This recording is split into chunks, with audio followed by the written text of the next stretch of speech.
Hi అండి. India అయితే చాలా ఈజీగా అయితే మ్యాచ్ గెలిచింది. దాంట్లో చేజ్ మాస్టర్ మన విరాట్ కోహ్లీ అయితే చాలా అద్భుతమైన ఇన్నింగ్స్ తోటైతే 84 పరుగులతోటైతే లాస్ట్ మ్యాచ్ పాకిస్తాన్ మ్యాచ్ దీనికి ముందు న్యూజిలాండ్‌తో ఫెయిల్ అయినప్పటికీ దానికి ముందు మ్యాచ్ పాకిస్తాన్‌తో 100 చేసాడు. ఇక్కడ ఒక 84 రన్స్ అయితే మ్యాచ్‌ని అయితే గెలిపించాడు. చేజ్ మాస్టర్‌ని మళ్ళీ ప్రూవ్ చేసుకున్నాడు. చాలా ఎక్సలెంట్ నాక్ ఆడడం చూసాం. దానికి తోడు మళ్ళీ మీరు చూసుకుంటే శ్రేయస్ అయ్యర్ తోటి ఒక మంచి పార్ట్నర్‌షిప్ కావచ్చు. ఆ తర్వాత అక్షర్ పటేల్ తోటి ఒక మంచి పార్ట్నర్‌షిప్ కావచ్చు. దాని తర్వాత మీరు చూసుకుంటే కేఎల్ రాహుల్ తోటి కూడా పార్ట్నర్‌షిప్ తక్కువ ఉన్నప్పటికీ కేఎల్ రాహుల్ కూడా మంచిగా లాస్ట్‌లో ఫినిష్ చేసాడు మ్యాచ్‌నైతే. ఆ తర్వాత హార్దిక్ పాండ్యా కూడా ఇంప్రెస్ చేసాడు. ఓవరాల్ చూసుకుంటే ప్రతి బ్యాటర్ కూడా కాంట్రిబ్యూషన్ అయితే కనిపించింది మీకు. రోహిత్ శర్మ నుంచి, విరాట్ కోహ్లీ నుంచి, శ్రేయస్ అయ్యర్ నుంచి, మీకు కేఎల్ రాహుల్ నుంచి, మిడిల్ ఆర్డర్‌లో శ్రేయస్ అయ్యర్, అక్షర్ పటేల్ నుంచి కూడా మీకైతే మంచి హార్దిక్ పాండ్యా నుంచి మంచి ఇన్నింగ్స్ అయితే రావడం చూసాం. అంటే తలా ఒక పార్ట్నర్‌షిప్ ఏదైతే విరాట్ కోహ్లీ చుట్టూగా ఒక మంచి పార్ట్నర్‌షిప్ అయితే రావడం చూసాం. ఓవరాల్ చూసుకుంటే మీరైతే ఇక్కడ ఒక ఇండియా అయితే ఒక అద్భుతమైన విజయం సాధించడం చూసాం. చాలా మంచి విజయం. ఎందుకంటే ఒక 6 తోటైతే విరాట్ కోహ్లీ హార్దిక్ పాండ్యా ముగించాలనుకున్నాడు. కానీ అది కేఎల్ రాహుల్‌కి అయితే దక్కింది. 6 తోటైతే ముగించడం చూసాం. మ్యాచ్ అయితే విన్నింగ్ చేయడం చూసాం ఓవరాల్‌గా అయితే. సరే యాక్చువల్‌గా విరాట్ కోహ్లీ సెంచరీ చేస్తారని అందరూ ఆశించారు. కానీ ఒక బ్యాడ్ షాట్ తోటైతే అతను అవుట్ అవ్వడం చూసాం. కానీ అయినప్పటికీ ఒక మంచి ఇన్నింగ్స్ అయితే ఆడడం చూసాం విరాట్ కోహ్లీ.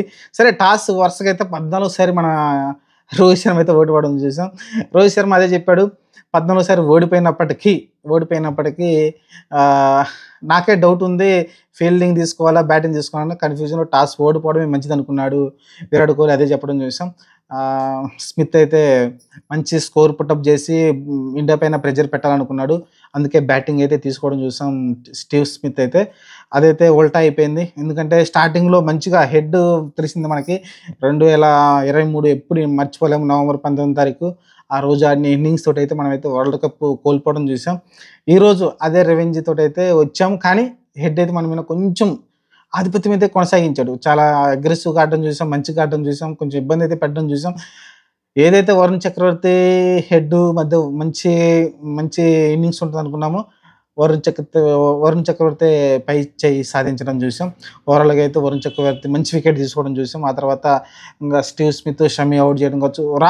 యాక్చువల్‌గా రాంగ్ టైమ్‌లో అయితే స్టీవ్ స్మిత్ అయితే ఔట్ అవ్వడం చూసాం. ఆ తర్వాత అతను ఔట్ అవ్వకపోతే ఏమవుద్దంటే ఆల్మోస్ట్ ఇప్పుడు ఏదైతే వాళ్ళు 264 ఆ దగ్గర కట్టడి చేసామో అది 280, 290, 300 వచ్చినా ఆశ్చర్యపోనవసరం లేదు. మనమైతే అంత ఈజీగా అయితే మ్యాచ్ అయితే కనిపించింది మనకు ఆ టైంలో. స్టీవ్ స్మిత్ వికెట్ అనేది క్రూషియల్ అనిపించింది ఆ టైంలో. క్రూషియల్‌గా అనిపించింది. ఆ తర్వాత అలెక్స్ క్యారీ వికెట్ కూడా చాలా ఇంపార్టెంట్ అనిపించింది. మంచిగా వికెట్ అక్కడ పడడం ఆ తర్వాత మాక్స్‌వెల్ మిగతా వాళ్ళు పెద్దగా ఇంప్రెస్ చేయలేదు గానీ, మీకు స్టీవ్ స్మిత్, లబుషేన్ ఆ తర్వాత అలెక్స్ క్యారీ మంచి పార్ట్నర్‌షిప్ అయితే అక్కడ నెలకొంది. ఆ టైంలో చూసినప్పుడు వీళ్ళు మంచి భారీ స్కోరే చేయబోతున్నారు. 300 స్కోరు రాబోతుందని అయితే నాకైతే అనిపించింది. కానీ ఆ టైంలో మంచి బౌలింగ్ అయితే మన దగ్గర నుంచి అయితే రావడం చూసాం. ఎక్స్ట్రార్డినరీ బౌలింగ్ అయితే వచ్చింది. షమి ఏదైతే సెకండ్ స్పెల్‌లో వచ్చి మంచి బౌలింగ్ ఏయడం చూసామో, మంచిగా ఏయడం చూసాం. ఆ తర్వాత ఓవరాల్‌గా అందరూ అయితే మంచిగా బౌలింగ్ ఏయడం చూసాం ఓవరాల్‌గా చూస్తే.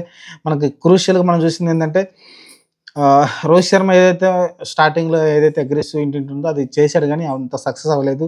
సుమ్మర్ గిల్ ఫెయిల్ అయినప్పటికీ మన లీగ్ మ్యాచ్‌లో ఎంత బాగా గెలిపించాడో మనం చూసాం. కానీ ఇక్కడ చూస్తే మీకు విరాట్ కోహ్లీ ఒక ఎండ్‌లో నుంచొని అలానే మీకు 2 వికెట్లు త్వరగా పడిపోయినప్పటికీ శ్రేయస్ అయ్యర్, విరాట్ కోహ్లీ ఎంత ఇంపాక్ట్ కలిగించారో మనం చూసాం మ్యాచ్‌నైతే. చాలా సాలిడ్‌గా దాదాపు 91 పరుగుల పార్ట్నర్‌షిప్ అయితే వాళ్ళిద్దరి మధ్య రావడం చూసాం. ఆ తర్వాత శ్రేయస్ అయ్యర్ ఔట్ అయినప్పటికీ ఆ తర్వాత వచ్చిన అక్షర్ పటేల్ తోటి మంచి ఇన్నింగ్స్ కొనసాగడం చూసాం. ఆ తర్వాత అక్షర్ పటేల్ ఒక అగ్రెస్ తోటి ఔట్ అవ్వడం చూసాం. ఆ తర్వాత మీరు చూసుకుంటే కేఎల్ రాహుల్ వచ్చాడు. కేఎల్ రాహుల్ మంచిగా ఆడుతున్నాడు. మంచి 6 కొట్టడం చూసాం. ఆ 6 కొట్టిన తర్వాత అదే అగ్రెసివ్ విరాట్ కోహ్లీ కూడా ట్రై చేసాడు. ట్రై చేసి ఔట్ అవ్వడం చూసాం. యాక్చువల్‌గా సెంచరీ మిస్ అయింది. ఎందుకంటే అప్పటికే చాలా రన్స్ ఉన్నాయి కొట్టడానికి. ఎందుకంటే బాల్స్ కూడా మీకు రన్ రేట్ ఉంది. 6 పర్ ఓవర్ ఉందంటే బాల్ టు బాల్ సింగిల్ తీసుకుంటే మీకు ఈజీగా మ్యాచ్ గెలిచేస్తుంది.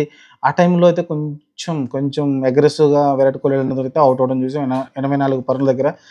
ఆ టైంలో మన కేఎల్ రాహుల్ కూడా కొంచెం అంటే కేఎల్ రాహుల్ కూడా కొంచెం బాధ వ్యక్తం చేయడం చూసాం. ఎందుకంటే నేనున్నాను గదా! నేను ఒక పక్కన ఎండ్‌లో అగ్రెసివ్‌గా ఆడుతున్నాను గదా! నువ్వెందుకు రిస్క్ చేసావు అన్నట్టుగా నేను చూసుకుంటాను గదా! మేము ఆడతాం అంటే నేను కొట్టేవాడిని గదా! నేను కొట్టి ఫినిష్ చేసేవాడిని గదా! మ్యాచ్‌నైతే. నువ్వెందుకు అలాంటి రాంగ్ షాట్ ఆడావన్న విధిగా అయితే చూడడం చూసాం కేఎల్ రాహుల్ నుంచి. ఓవరాల్‌గా అయితే మ్యాచ్ అయితే ఆహ్, రివెంజ్ అను రివెంజ్ అనుకోవచ్చు ఒక రకంగా. కానీ అది వన్ డే వరల్డ్ కప్, ఇది వన్ డే ఛాంపియన్‌షిప్ 2 డిఫరెంట్ చాలా ఉంటుంది. అయినప్పటికీ ఇది కూడా ఐసీసీ ట్రోఫీస్‌లో వన్ ఆఫ్ ది ట్రోఫీ కాబట్టి దీనికి కూడా ఇంపార్టెన్స్ ఉంటుంది. ఎందుకంటే చాలా ఇప్పుడు వరల్డ్‌లో చాలా టీమ్‌లయితే బయటకొచ్చినియి. క్రికెట్ ఆడుతా ఉన్నాయి.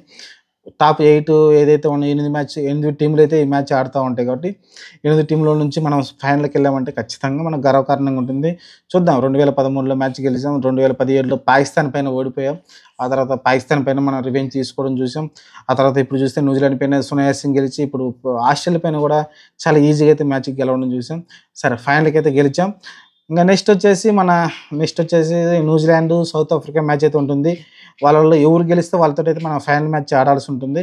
చూద్దాం మరి ఇదే దుబాయ్‌లో అయితే మళ్ళీ మనం ఫైనల్ ఆడాల్సి ఉంటుంది.